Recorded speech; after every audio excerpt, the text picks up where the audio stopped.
446 میں آ کر شیعوں کی حکومت کو ختم کیا تغرل بیگ سلجوکی نے۔ سلجوک مسلمان ہوئے تھے محمود غزنوی کے دور میں، سلجوک ان کے بڑے کا نام تھا۔ تو ایک دفعہ محمود غزنوی نے سلجوک سے پوچھا اگر مجھے تیری مدد کی ضرورت ہو تو کتنے آدمی پیش کر سکتے ہو؟ تو اس نے ایک تیر دیا، کہا یہ ایک تیر ہے میرا، کسی کو یہ تیر بھیج کر میرے علاقے میں بھیج دو تو چند گھنٹوں میں 1,00,000 تلواریں تیرا پہرا دینے کے لیے تیار ہوں، میرے پاس اتنی طاقت ہے۔ تو یہ سلجوک کی نسل میں تھا تغرل بیگ۔ اللہ تعالیٰ نے جب عرب زوال کا شکار ہو گئے اور ضعف کا شکار ہو گئے، جیسے بڑھاپے کا کوئی علاج نہیں، جب قوموں پہ زوال آتا ہے تو اس کا بھی کوئی علاج نہیں، پھر اور قوم کو جگہ ملتی ہے۔ جیسے بڑھاپا ایک فرد پہ آتا ہے، ایسے بڑھاپا قوم پہ آتا ہے۔ قوم کا بڑھاپا جوانی میں نہیں لوٹ سکتا، جیسے فرد کا بڑھاپا جوانی کی طرف نہیں لوٹ سکتا، قوم کا بڑھاپا جوانی کی طرف نہیں لوٹ سکتا، کوئی علاج نہیں، نئی نسل کا آنا ہی علاج ہے۔ تو عرب دھل چکے تھے، 600 سال بہت ہوتے ہیں حکومت کو، اپنی صفات گم کر چکے تھے، اب نئے خون کی ضرورت تھی۔ تغرل بیگ پہلا شخص تھا جس نے آ کر اہل سنت والجماعت کو استحکام بخشا، شیعوں کی حکومت کو ختم کیا، بغداد سے، شام سے، ان سارے علاقوں سے۔ صلاح الدین ایوبی نے اسماعیلی شیعہ کی حکومت کو ختم کیا، مصر میں۔ العاضد ان کا آخری خلیفہ تھا۔ صلاح الدین ایوبی نور الدین زنگی رحمۃ اللہ علیہ کا پروردہ تھا، اس کا دوست تھا، اس کے دوست بھی تھا، بچہ بھی تھا اس کے سامنے، زیادہ لکھنے پڑھنے کا شوق تھا۔ پھر اللہ تعالیٰ نے اس سے کام لیا اور اس کو مصر کا گورنر بنا کے بھیجا، مصر کی مدد کے لیے بھیجا۔ تو وہاں اس نے صلاح الدین ایوبی نے وہاں ختم کیا، تغرل بیگ نے یہاں ختم کیا۔ تو پھر سلجوک جو تھے نا یہ اقتدار میں آئے، ادھر ختم ہو گئی سلطنت بنو عباس کی، مصر ایک چھوٹی سی ترکوں کی سلطنت۔ تو اللہ تعالیٰ پھر مرکزیت کے لیے ایک نظام چلایا، دو لشکر آپس میں لڑ رہے ہیں ایک میدان میں، ایک جنگلی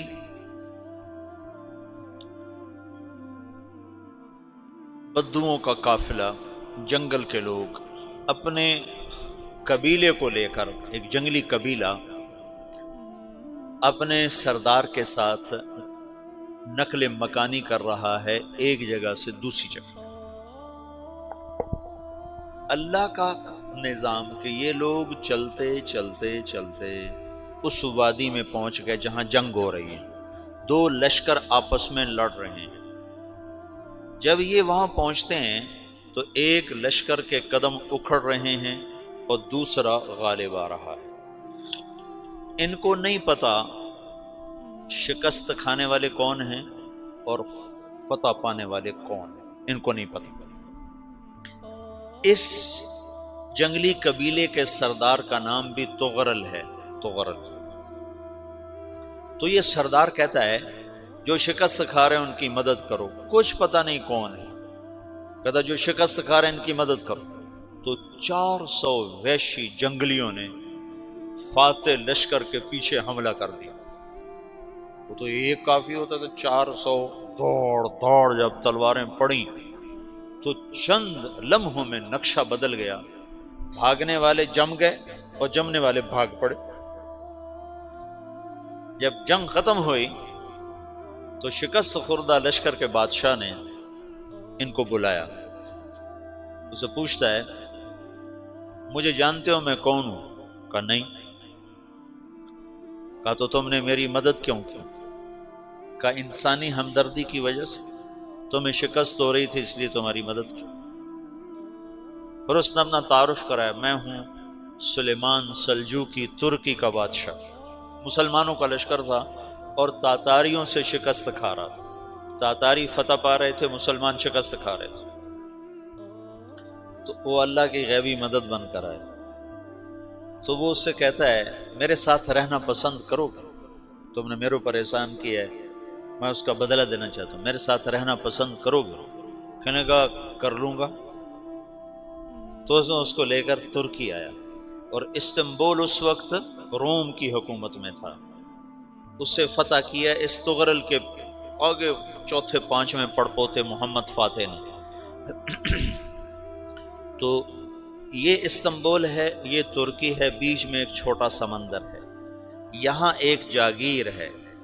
تو سلطان سلیمان کہتا ہے یہ جاگیر تجھے وقف ہے، ادھر سے رومی مجھے تنگ کرتے ہیں حملے کر کر کے، تو میرا دفاع کرتے رہنا، یہ جاگیر تیری۔